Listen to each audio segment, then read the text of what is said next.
Hey, are more charges coming in the Gabby Petito homicide case? I mean, her family suggests there are individuals who may be charged in the young woman's murder.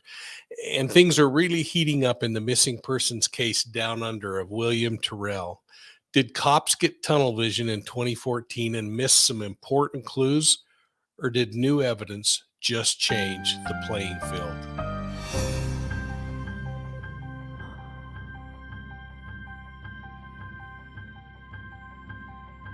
Well, thanks for joining Profiling Evil for this quick review of some of the evolving true crime cases we're following this week. As we start, I hope you'll take a minute, hit that like and the subscribe button, and ring the bell so that you get all of our notifications on other important videos like this one. So let's get going. Earlier this week, I was invited to join host Peter Stefanovic on Sky News First Edition in Australia. We were exploring this ongoing missing persons case of William Tyrell, the 3-year-old from New South Wales who disappeared back in 2014 at his foster grandmother's house. The missing child was believed to be abducted, and police have focused on that theory for the past 7 years. But something changed recently, and a dragnet of cops fell on the home in the small town of Kendall. It's located there on the mid north coast of New South Wales. You can look it up. The first thing I noticed, though, as I looked at this case, was the population of Kendall. They only have about 1,100 people there. The home is situated on a dead end street that has access to a forested area with all kinds of dirt roads, but all of them mostly end with no exit points. I mean, they themselves are dead ends. So think about how risky this would be for a predator who might be unfamiliar with the area to navigate. Again, the population's only 1,100 people.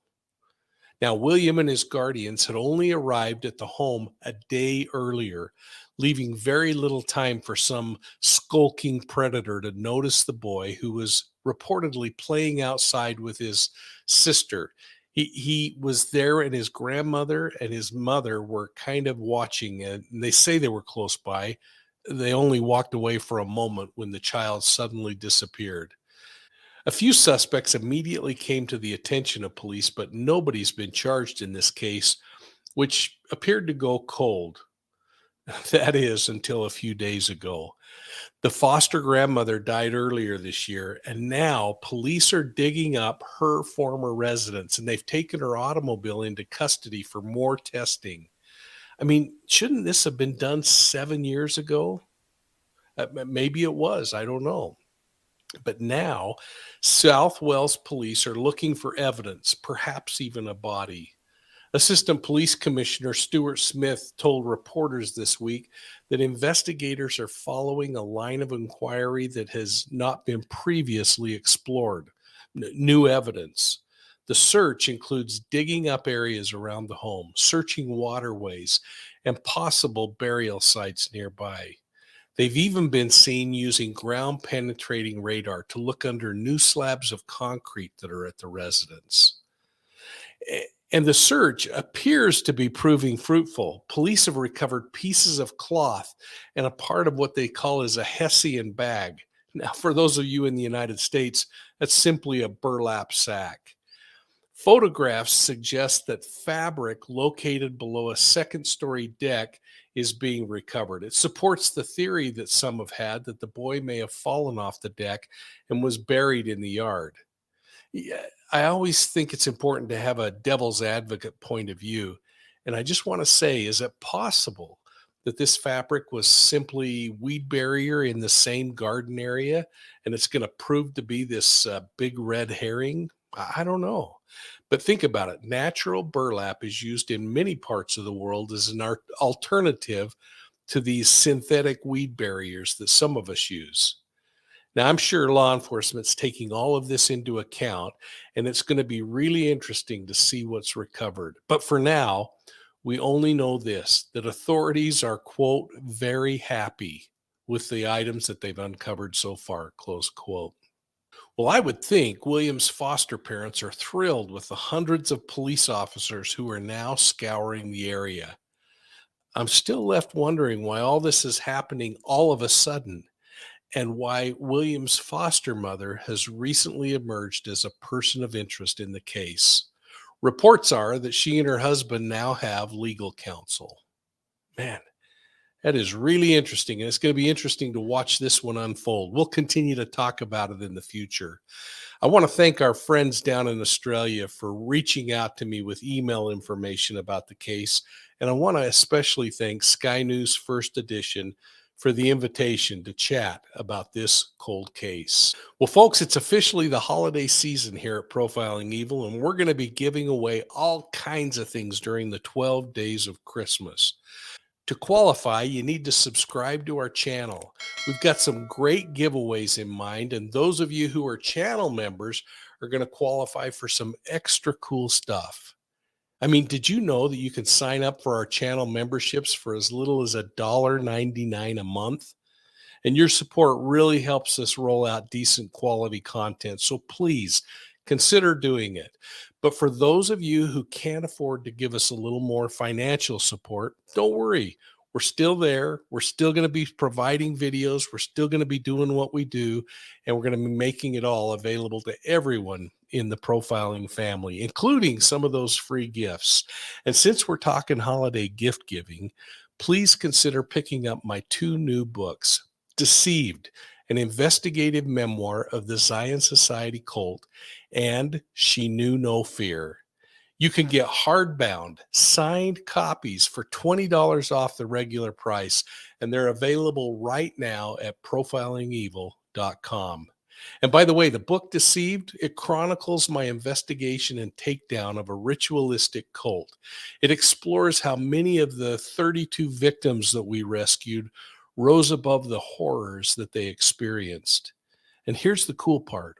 The proceeds from this book are being donated to build a new children's justice center, a place for child victims where they can get help as they participate in the sometimes confusing and a little troubling criminal justice system. And then She Knew No Fear explores the life of Jane McKechnie Walton, who immigrated to the United States in the 1850s. She conquered the West and she started a family, only to be murdered at a town celebration in 1891. Learn how I solved this 130-year-old whodunit. Now, let's get back to the crime recap for the week. So here it is. Gabby Petito's family, in a surprise announcement, announced through their attorney that additional individuals might be charged with crimes in her murder case. Now, I hope you caught my video earlier this week where we explored the autopsy findings on Brian Laundrie and his apparent gunshot suicide. If you didn't catch it, please go back and make sure you watch it. But now, attorney Richard Stafford floats the possibility of other charges in the Petito case, stopping short of saying anything further because federal prosecutors and Wyoming authorities have urged him not to comment on the case. Come on. I mean, getting on an international stage and saying something's coming, but we can't talk about it is really strange to me. I mean, either follow the recommendations or don't. I just don't believe you can light a missile like this and then simply say, as he did, Gabby's family will not be making a statement at this time due to the request of the U.S. attorney. It just doesn't make sense to me.